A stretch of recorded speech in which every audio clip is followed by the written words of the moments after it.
হযরত আয়েশা সিদ্দিকাকে আব্দুল্লাহ ইবনে আব্বাস একদিন 1,80,000 দিরহাম একসাথে হাদিয়ে দিয়েছে। 1,18,000 দিরহাম, এটার মানে কি কোটি কোটি টাকা, বর্তমান যুগের কোটি কোটি টাকা বস্তা ভরা একসাথে হাদিয়ে দিয়েছে। 1,80,000 দিরহাম। কিন্তু আশ্চর্য, হযরত আয়েশা সিদ্দিকা 1,80,000 দিরহাম লইয়া সকালবেলায় হাদিয়া পাইছেন, আর উনি দরজায় বসে পড়ছেন। দরজায় বৈশা যেই উনার দরজায় আসে বাটি ভৈরা ভৈরা তারে দিরহাম দিয়ে দেয়, তারে সাহেবে নিসাব মালের মালিক বানায় দেয়।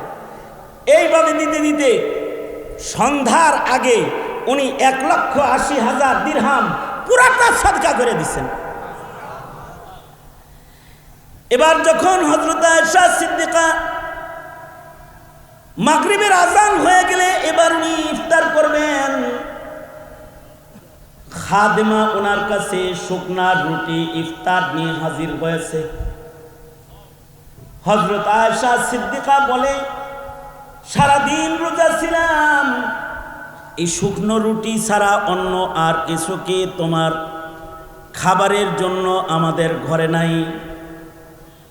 খাদেমা হযরত আয়েশাকে ধাক্কা দিয়ে বলে, ধাক্কা মানে কথার ধাক্কা দিয়ে বলে, 1,80,000 দিরহাম সকালবেলায় হাদিয়া পাইলেন, দিন ভৈরা দরজায় বসে বসে সব মানুষকে বিতরণ করলেন, নিজের ঘরে শুকনা রুটি ছাড়া অন্য আর কিছু নাই। এটা কি মনে ছিল না?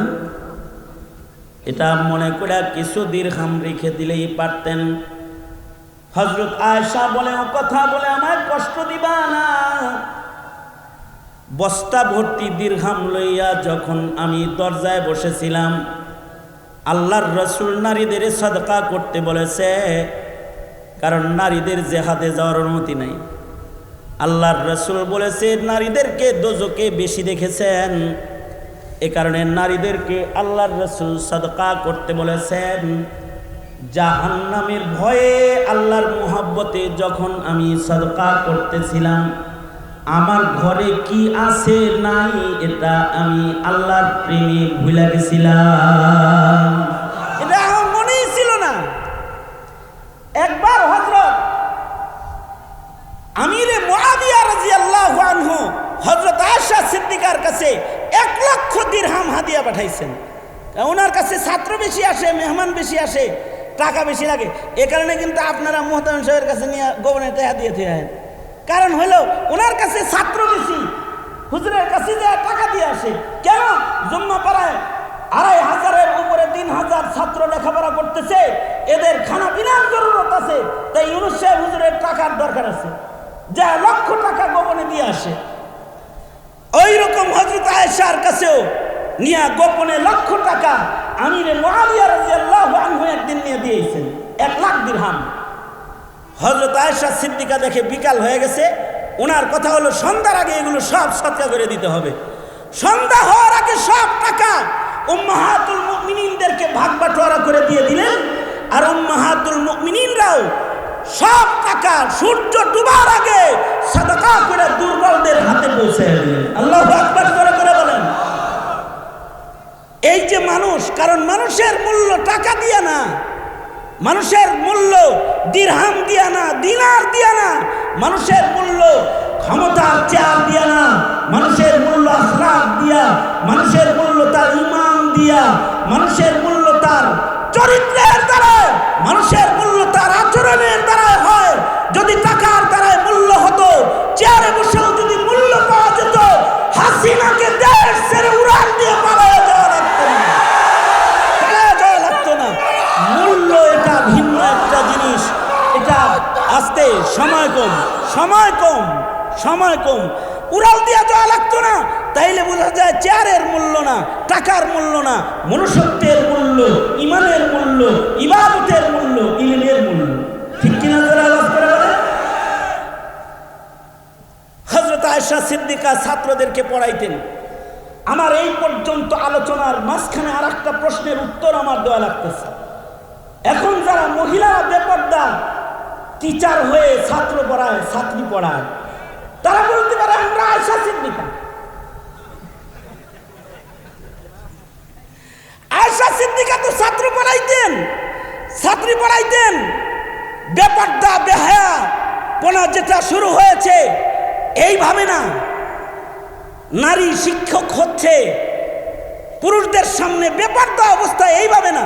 হযরত আয়েশা পর্দার ভেতর থেকে তাকওয়া ও আবৃত অবস্থায় নিজেকে ঢেকে তাকওয়া তাহারাতের মাধ্যমে তিনি দর্শ প্রদান করতেন। হযরত আয়েশা পর্দার কতটুকুনি ইহতিমাম করতেন লম্বা করে বলা যাবে না, ছোট্ট করে বলি। সেটা হলো আল্লাহর রাসূল সাল্লাল্লাহু আলাইহি ওয়াসাল্লাম উম্মুল মুমিনিন হযরত আয়েশা সিদ্দিকার ঘরে ইন্তেকাল করেছেন। নবীজির শেষ সময়ে নবীজি সকল বিবিদের কাছ থেকে রুখসত নিয়ে হযরত আয়েশা সিদ্দিকার ঘরে ছিলেন। এখানেই ইন্তেকাল হয়েছেন, এখানেই নবীজির দাফন হয়েছে। কিয়ামত পর্যন্ত হায়াতুন নবী হযরত আয়েশা সিদ্দিকার কামরায় শুয়ে থাকবেন। ময়দানে মাহশরে হযরত আয়েশা সিদ্দিকার হুজরাত থেকে উঠে দাঁড়াবেন। কিয়ামত পর্যন্ত নবীর কোন উম্মত নবীকে সালাম দিতে হলে হযরত আয়েশা সিদ্দিকার দরজায় দাঁড়িয়েই সালাম দিতে হবে। আল্লাহু আকবার। এটা হযরত আয়েশা সিদ্দিকার বিশেষ বৈশিষ্ট্য। উম্মাহাতুল মুমিনিনদের ভেতরে বিশেষ কিসমত আল্লাহ তাআলা ওনাকে দান করেছেন। নবী আলাইহিস সালাম উম্মুল মুমিনিনের ঘরে ইন্তেকাল করলেন। নবীরা যেখানে ইন্তেকাল হয় সেখানেই নবীদের দাফন হয়। আল্লাহর রাসূল ইন্তেকাল করলে উম্মুল মুমিনিন হযরত আয়েশার ঘরে নবীজির রওজায়ে আতহার দাফন হলো। হযরত আয়েশা তখনও ঘরেই থাকতেন। ঘরের ভেতরে নবীজির কবর আছে, রওজায়ে আতহার আছে।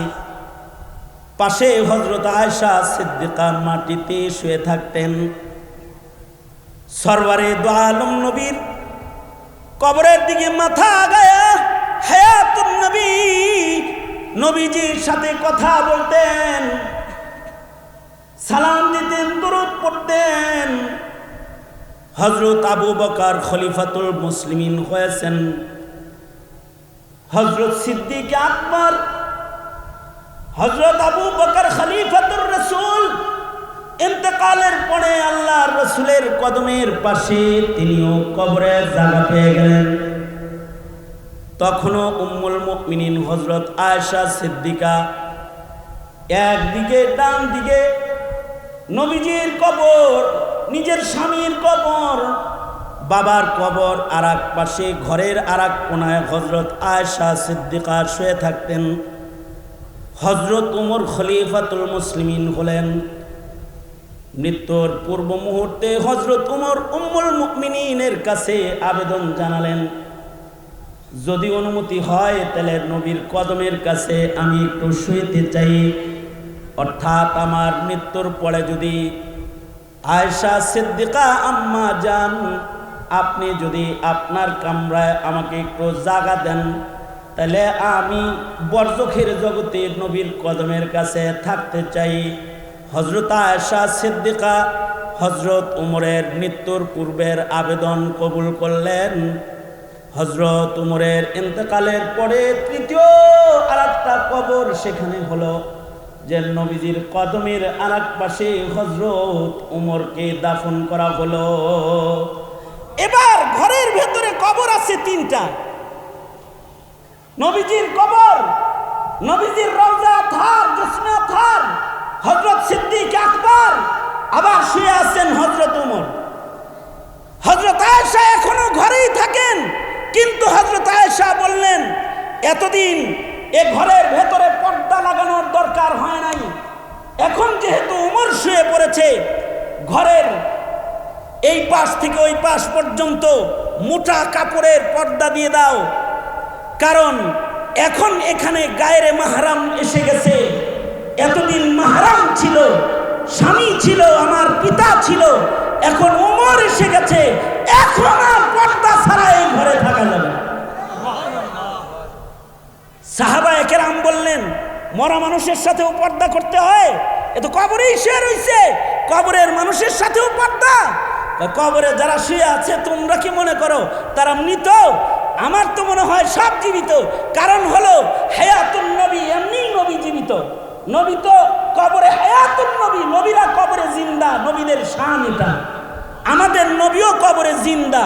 এ কারণেই হায়াতুন নবী সাবিত করতে গিয়ে আমাদের আকাবির উলামায়ে দেওবন্দ কোরআন হাদিস বলা লাগে নাই, ওনাদের ফাহাম, ওনাদের ইলমি বক্তব্যগুলো নবী হায়াতুন নবী হওয়ার দলিল হিসেবে ওনারা পেশ করে গেছেন। যেমন আমাদের এক বাবা বলেন, হায়াতুন নবী বুঝাইতে কোরআন হাদিস লাগবে নাকি রে?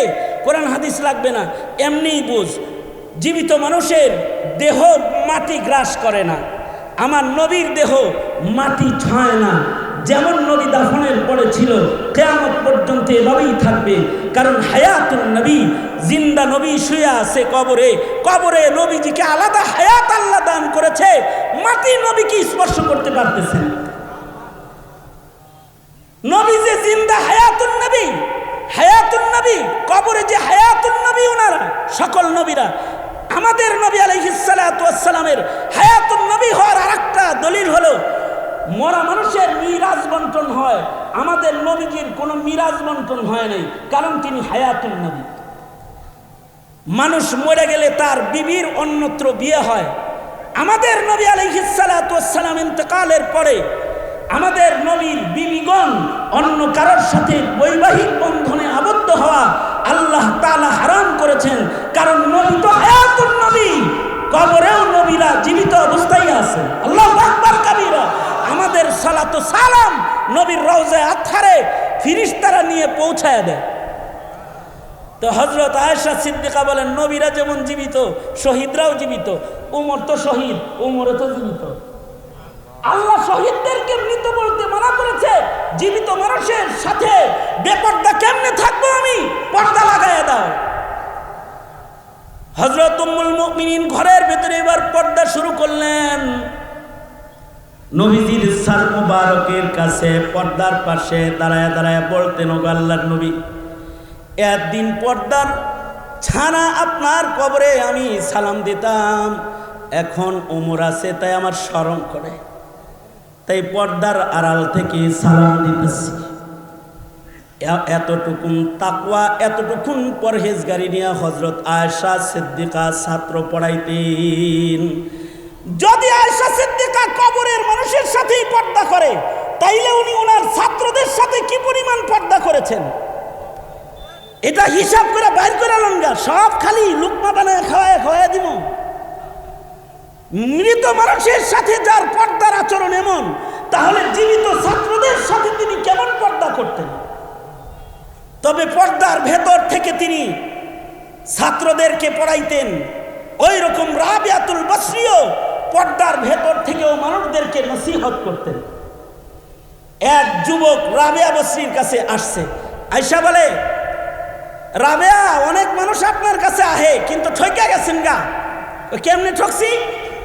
বেডি হয়ে জন্ম নিছেন, মহিলা হয়ে জন্মাইছেন, পুরুষ তো আর হন নাই। পুরুষ হইলে একটা সম্মান হইত। আর রিজালু কাওয়ামুনা আলান নিসা, পুরুষ হইলে আপনার সম্মান হইত, নারী হইছেন, ঠকে গেছেন গা। তো রাবিয়া বসরি বলে, পুরুষ হইলে জিতা যায়, নারী হইলে ঠকে যায়, দলিল কি তোমার কাছে? যুবক বলে, কি দলিল হইলে দেখেন না, নবুয়ত আল্লাহ তাআলা নারীদেরকে একটাও দেয় নাই। কথা ঠিক কইছে না? স্যার হইছে কি বলতেছে?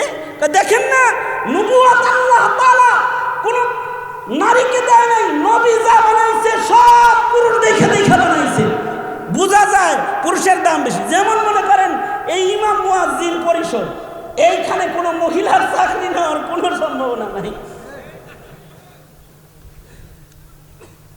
এটা দামি চাকরি, ইমামতি আর মুয়াজ্জিনি এগুলো দামি চাকরি। হযরত ওমর বলতেন, খলিফাতুল মুসলিমিন না বানায় আমাকে যদি মুয়াজ্জিন বানাতেন তাহলে আমি জিতে যেতাম, কারণ ময়দানে মাহশারে মুয়াজ্জিনদের গর্দান উঁচা উঁচা হবে। আল্লাহু আকবার বলেন, উঁচা উঁচা হবে। তো এই দামি চাকরিটা প্রধানমন্ত্রী জোর করে হয়ে যেতে পারবো, কিন্তু জোর কইরা বাইতুল মুকাররমের মুয়াজ্জিন হইতে পারবো না। কিন্তু অস্ত্র ঠেক দিয়া এমপিগিরি করতে পারবা, অথবা অন্য কোনো চাকরি করতে পারবা, কিন্তু মুয়াজ্জিনও নিতে পারবা না, ইমামতিও নিতে পারবা না। কারণ এই দুইটা আল্লাহ তাআলা এই ইমামত, সাদারাত, নেতৃত্বের কাজ যেগুলো, সেগুলো আল্লাহ তাআলা পুরুষদেরকে দান করেছেন। তার মানে আবার এই কারণে নারীর দাম কম তা না।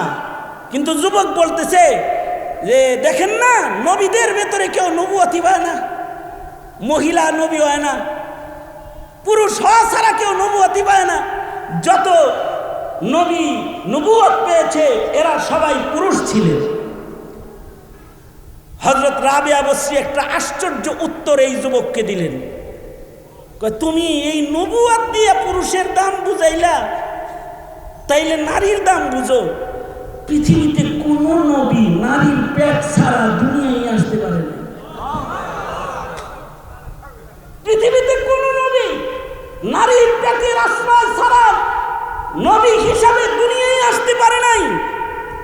এমনকি ঈসা আলাইহিস সালাতু ওয়াস সালাম বাপ ছাড়া আইছে, কিন্তু মা ছাড়া আইতে পারে নাই। এবার বলো, পুরুষের বেশি ঠেকা না মহিলার বেশি ঠেকা? দরকার কার বেশি? পুরুষ বেশি দরকার নাকি মহিলা বেশি দরকার? যদি নবী পাঠাইতে হয় তাহলে কমাস কম বাপ না হইলেও, তার মানে পুরুষ আর নারী সৃষ্টিগতভাবে দৈহিক গঠনের দ্বারা তার দাম নয়। খিয়ারুহুম ফিল ইসলামি ইদা ফাকিহু, ইসলামে নর নারীর মূল্য হয় যখন নর নারীর ভেতরে দিনের বুঝ আইসা যায়, যখন নর নারী আল্লাহকে চিনা ফেলায়, যখন নর নারী নামাজের গুরুত্ব বুঝে ফেলে, যখন নর নারী কবর হাসর চিনা ফেলায়, যখন নর নারীর ভিতরে ইলম আইসা যায়, হালাল আর হারামের জ্ঞান আইসা যায়, হক আর বাতিল বুঝার যোগ্যতা এসে যায়, যখন দ্বীনি বুঝ আইসা যায়, তখন মানুষটা আল্লাহর কাছে দামি হয়ে যায়। আর যদি সাথে কারোর ভেতরে ইলম নামক নূর, এটা যদি আইসা যায়, কোরআনের ইলম যদি কোনো নর নারীর ভেতরে এসে যায়, তাহলে রাসূল বলেন খায়রুকুম মান তাআল্লামাল কুরআনা ওয়া আল্লামা। আল্লাহর রাসূল বলেন তোমাদের ভেতরে, নর নারীর ভেতরে সবচেয়ে দামি মূল্য আল্লাহর কাছে মূল্যবান মানুষ হলো তারা যারা ইলম শিখে, যারা ইলমে দ্বীন শিক্ষা দেয়। জাতি নিজের সন্তানকে বিজ্ঞান শিখালে, ডক্টর বানালে, ইঞ্জিনিয়ার বানালে, বানাও, দরকার আছে ইঞ্জিনিয়ারের, ডক্টরের দরকার আছে, ডাক্তারের দরকার আছে, সার্জারি অপারেশনের দরকার আছে, দার্শনিকের দরকার আছে, কেমিস্ট দরকার আছে, সব কিছুরই দরকার আছে। কিন্তু এটা দুনিয়ার জন্য। কিন্তু এই দুনিয়ার পরে বরজখ ও আখিরাতের জন্য যেটা দরকার সেটা হলো ইলম ও আমল। এইটা যদি কেউ তার সন্তানকে না শিখায় থাকো, তাহলে তোমার মতো অপদার্থ পিতা এই জমিনের মধ্যে আর হয় না, যে তার সন্তানকে, যে তার ঘরে ঔরসে জন্মগ্রহণ করা নর ও নারীকে যে ইলমি দ্বীন শিক্ষা দেয় নাই, তার চাইতে অযোগ্য, তার চাইতে অধর্ম, তার চাইতে নিকৃষ্ট আর কেউ হতে পারে না, আর কেউ হতে পারে না। এই কারণেই নর ও নারীর ভেতরে যে সকল পিতা মাতারা তাদের ঘরে জন্মগ্রহণ করা মানুষগুলাকে কোরআন শিখায়, দ্বীন শিখায়, ইবাদত শিখায়, ধর্ম শিখায়, নামাজ শিখায়, তাদেরকে কিছু দ্বীনি বুঝ দিয়ে দেয়। মনে রাখতে হবে আল্লাহ তাআলা বলেন কুল হাল ইয়াস্তাবিল্লাযীনা ইয়া'লামুনা ওয়াল্লাযীনা লা ইয়া'লামুন। বন্ধু আপনি বলে দিন, যারা জানে আর যারা জানে না এই দুই দল কশিন কালেও এক সমান হতে পারে না। সুতরাং আপনার ঘরের ওই সন্তানটা, আপনার ঘরের ওই মানুষটা যে দ্বীন জেনেছে অথবা দ্বীন জানেনি, যে ওয়াজ নসিহত শুনেছে, যে তবলিগে গিয়েছে, যে খানকায় গিয়েছে, আল্লাহওয়ালাদের সান্নিধ্যে গিয়ে দ্বীনি বুঝ যে হাসিল করেছে, আর যে করে নাই, এই দুই দল কশ্চিনকালেও সমান নয়। যখন মূর্খতার বেড়াজালে মুসলিম ঘরের সন্তান জড়িয়ে যায়, তখন সেটা কাদিয়ানি হয়ে যায়। পঞ্চগড়ে যায় টেস্ট করে আসো, যাও কুড়িগ্রাম যায় টেস্ট করে আসো, দেখে আসো, যাও বর্ডার অঞ্চলগুলো দিয়ে একটু ঘুরে আসো। হুজুর সহকারে গিয়েছিলাম দিনাজপুরে, যা দেখি এক গ্রামে 21টা ফ্যামিলি কাদিয়ানি হয়ে গেছে। কি হুজুর? 21টা হুজুর, আমি একই মাহফিলে ছিলাম, সেই মাহফিলে এক গ্রামে 21টা ফ্যামিলি, যারা মুসলিম হিসাবে জন্ম, কিন্তু ইলমে দ্বীনের অভাবের কারণে তারা কাদিয়ানিয়তকে গ্রহণ করেছে, নাসরানিয়তকে কেউ গ্রহণ করেছে, কেউ ইহুদিয়তকে গ্রহণ করতেছে, কেউ খ্রিস্টান হয়ে যাইতেছে, কেউ কাদিয়ানি হয়ে যাইতেছে, অথবা কেউ নাস্তিক আর মুরতাদিনুর মতো হয়ে যাইতেছে। কি কথা বলেন না কেন? আওয়াজ করে জোরে বলেন না কেন? ঠিক না ঠিক করে আওয়াজ করে বলেন। কমাস কম আমাদের দ্বীন শিক্ষার অভাবের কারণেই আমাদের সন্তানরা হকও চিনে না, বাতিলও চিনে না, ইমামও চিনে না, সন্ত্রাসীও চিনে না, জান্নাতীও চিনে না, জাহান্নামীও চিনে না, মুনাফিকও চিনে না, মুসলমানও চিনে না। মুনাফিকও চিনে না, মুসলমানও তারা চিনে না, কারণ দ্বীনহীনতার করাল গ্রাসে তারা আক্রান্ত হয়ে মূর্খতার ছবলে তারা হক আর হক্কানিয়তকে বুঝতে অক্ষম হয়ে গেছে। হক হক্কানিয়তের এই পরিচয় বুঝার অক্ষমতার কারণে এই দেশের আলেম সমাজকে বছরের পর বছর জেল খাটতে হয়েছে। হক হক্কানিয়তের বুঝবার ত্রুটির কারণে এদেশে ধর্মের উপরে আক্রমণ করার মতো সুযোগ জালিম গোষ্ঠী নেতা ও নেত্রী নামক জালিমের আসন অলঙ্কিতকারী ও জুলমের আগ্রাসন তারা মুসলমানদের ভেতরে চালাতে পেরেছে। যদি এই সমাজের মানুষ যদি হক আর বাতিল বুঝতো, তাদের কাছে যদি ন্যূনতম জায়েজ আর নাজায়েজের ইলম থাকতো, তাহলে এই দেশে যারা জুলুম করেছে, যারা অত্যাচার করেছে, যারা মাহফিল বন্ধ করেছে, যারা মসজিদের ইমামকে ঘাট ধরে বের করে দিয়েছে, যারা এই দেশে মাদ্রাসাগুলোর উপরে জঙ্গিবাদের তকমা লাগিয়েছে, যারা এই দেশে দাওয়াত ও তাবলীগকে বন্ধ করার চেষ্টা করেছে, যারা পীর মুশায়েখদেরকে গালমন্দ করেছে, গালিগালাজ করেছে, এবং তারা তাদের ইমানের ক্ষতিকে ডেকে এনেছে, যদি ন্যূনতম ইলমে দ্বীনের কোনো নূর তাদের ভেতরে থাকতো, এই ধ্বংসের করাল গ্রাসে তারা আক্রান্ত হতো না। ঠিক কিনা জোরে আওয়াজ করে বলেন? হতো না। তারা জালিমদেরকে চোখে উঙ্গুলি দিয়ে দেখায় দিত, বেয়াদব কোথাকার, কাকে জঙ্গি বলিস, এরা আল্লাহওয়ালা, এদের পেছনে আমরা নামাজ পড়ি, এদের পেছনে আমরা কোরআন পড়ি, এদের কাছ থেকে আমরা সুন্নতের তালিম পেলাম। এই যে দূরত্ব ইসলামের সাথে সাধারণ মুসলমানের, এটার একমাত্র বড় কারণ হলো মূর্খতা, দ্বীনহীনতা, দ্বীনি শিক্ষার অভাব। সঙ্গত কারণে বাপ হিসাবে অথবা পর্দার আড়ালের মা হিসাবে আপনার আমার দায়িত্ব হলো আমাদের সন্তানদেরকে মূর্খতার অন্ধকার থেকে বের করে ইলমে দ্বীনের আলোর ভেতরে প্রবেশ করানো উচিত। ঠিক কিনা? আওয়াজ করে বলেন ঠিক কিনা? তাই আপনারা প্রশ্ন করতে পারেন, তাহলে সব সন্তানরে মাদ্রাসায় ভর্তি করে দিই, মৌলবী বানাই? না, কপালে মৌলবী লেখা থাকতে হয়, তাইলে মৌলবী হয়। মান্নত মাইনে আলেম বানানোও যায় না, হাফেজ বানানোও যায় না। টাকা খরচ করে কোরআন শরীফের আয়াত কিনা যায় না, আর হাদিসের পাতার ইলিম কিনা যায় না। পয়সা খরচ করে ডাক্তার বানানো যায়, পয়সা খরচ করে মোল্লা বানানো যায় না। মোল্লা এটা আল্লাহর নির্বাচিত কাফেলা, এ কাফেলা আল্লাহ যাকে কবুল করে সে হতে পারে।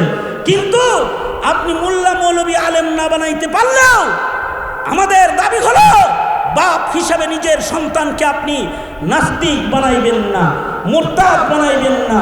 আমার দেশের ইমাম মুয়াজ্জিনরা মসজিদে আপনার সন্তানকে ইমানদার বানানোর জন্য বসে আছে। নাস্তিকের কাছে পাঠাতে পারো, ইমাম আর মুয়াজ্জিনের কাছে ইমান শিখাইতে নিজের সন্তানকে পাঠাতে পারো না কেন? জবাব দিতে হবে তোমাকে আল্লাহর আদালতে, জবাব দিতে হবে।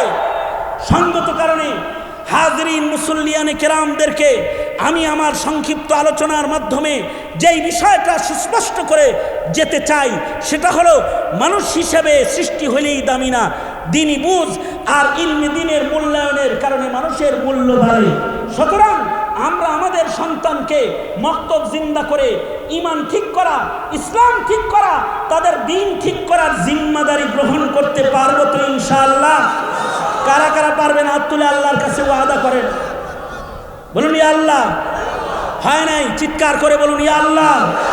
ওয়াদা করিতেছি আমরা আমাদের সন্তানকে ইমাম মুয়াজ্জিনদের কাছে দিন শিখতে পাঠাবো। ওদের হৃদয়ে আগে দিনের আলো ঢুকাবো, দিন শিখাবো, দিন বুঝাবো। চিল্লায় জোরে আওয়াজ করে বলেন ইনশাআল্লাহ। সৈয়দপুরের আকাশ বাতাস মুখরিত করে জোরে আওয়াজ করে বলুন ইনশাআল্লাহ। আরো জোরে বলেন ইনশাআল্লাহ। আর যদি সন্তানরা দিন শিখে ফেলে, এই সন্তানরা হবে দিনের পাহারাদার।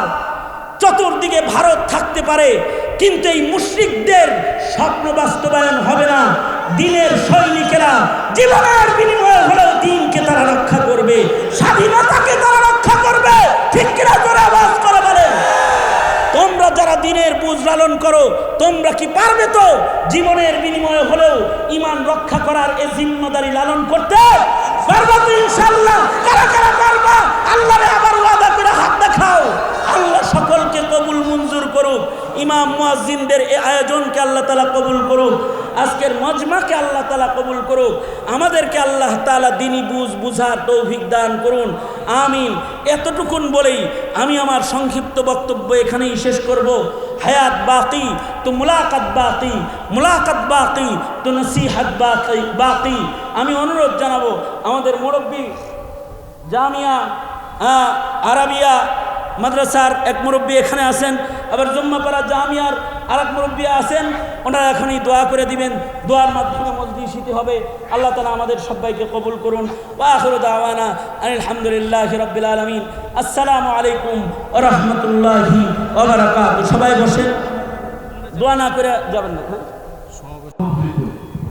সবাই ইস্তিগফার করি। আস্তাগফিরুল্লাহ রাব্বি মিন কুল্লি যামবি ওয়া আতুবু ইলাইহি লা হাওলা ওয়ালা কুওয়াতা ইল্লা বিল্লাহিল আলিয়্যিল আযীম। আস্তাগফিরুল্লাহ আল্লাযী লা ইলাহা ইল্লা হুয়াল হাইয়ুল কাইয়্যুম ওয়া আতুবু ইলাইহি। আলহামদুলিল্লাহি রাব্বিল আলামিন ওয়াসসালাতু ওয়াসসালামু আলা সাইয়্যিদিল আম্বিয়া ওয়াল মুরসালিন মুহাম্মাদিন ওয়া আলা আলিহি ওয়া আসহাবিহি আজমাইন। সৈয়দপুরের ইমাম মুয়াজ্জিনদের আয়োজনে মহতি আয়োজন, হাজার হাজার তৌহিদি জনতা একত্রিত হয়েছে। আল্লাহ বসার জায়গা নাই, দাঁড়িয়ে দাঁড়িয়ে বয়ান শুনেছে। রব্বুল আলামিন ভিক্ষুকের মতো তোমার দরবারে আলিয়াতে মুরব্বীদের সাথে গোলাম দুইটা হাত বাড়ায় ধরেছে। জিন্দেগির সব গুনার জন্য অনুতপ্ত লজ্জিত হয়ে তোমার কাছে মাপ চাই। ও জাহানের মালিক, মেহেরবানি করে আমাদের জিন্দেগির সব গুনাহ তুমি মাফ করে দাও আল্লাহ। জেনে না জেনে অন্ধকারে আলোয় গোপনে প্রকাশ্যে যত পাপাচার করেছি ক্ষমা করে দাও। ইয়া আল্লাহ, সকলের মনের নেক বাসনাগুলো পূরণ করে দাও। দূর দারাজ থেকে যে যেখান থেকে কোরবানি করে এসেছে, কদম কদম নেক দিয়া তাদেরকে তুমি আবার বাড়ি ফিরায় দাও। রব্বুল আলামিন ইমাম মুয়াজ্জিনদেরকে সমাজের হক আদায় করার তৌফিক দাও।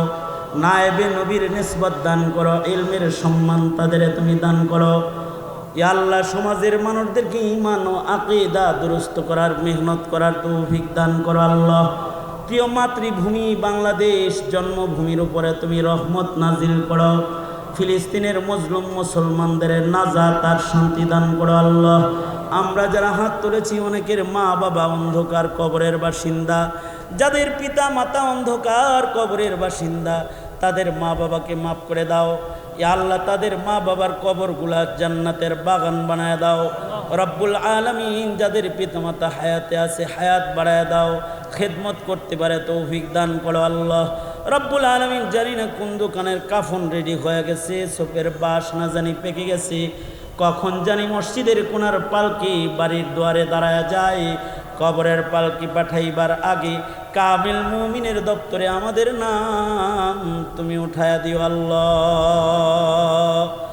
اللهم اجعل ثارنا على من ظلمنا وانصرنا على من عادانا ولا تجعل مصيبتنا في ديننا ولا تجعل الدنيا أكبر همنا ولا مبلغ علمنا ولا غاية رغبتنا ولا تسلط علينا من لا يرحمنا اللهم زدنا ولا تنقصنا وأكرمنا ولا تهنا وأعطنا ولا تحرمنا وآثرنا ولا تؤثر علينا وارزنا وارض عنا يا كريم اللهم إنا نعوذ بك من الفتن ما ظهر منها وما بطن اللهم إنا نعوذ بك من إبليس وجنوده ومن الشيطان وشركه اللهم اجعلنا من التوابين واجعلنا من المتطهرين واجعلنا من عبادك الصالحين ইয়া আল্লাহ যত কল্যাণ মঙ্গল সব তুমি আমাদেরকে দান করো অকল্যাণ মঙ্গল থেকে তুমি হেফাজত করো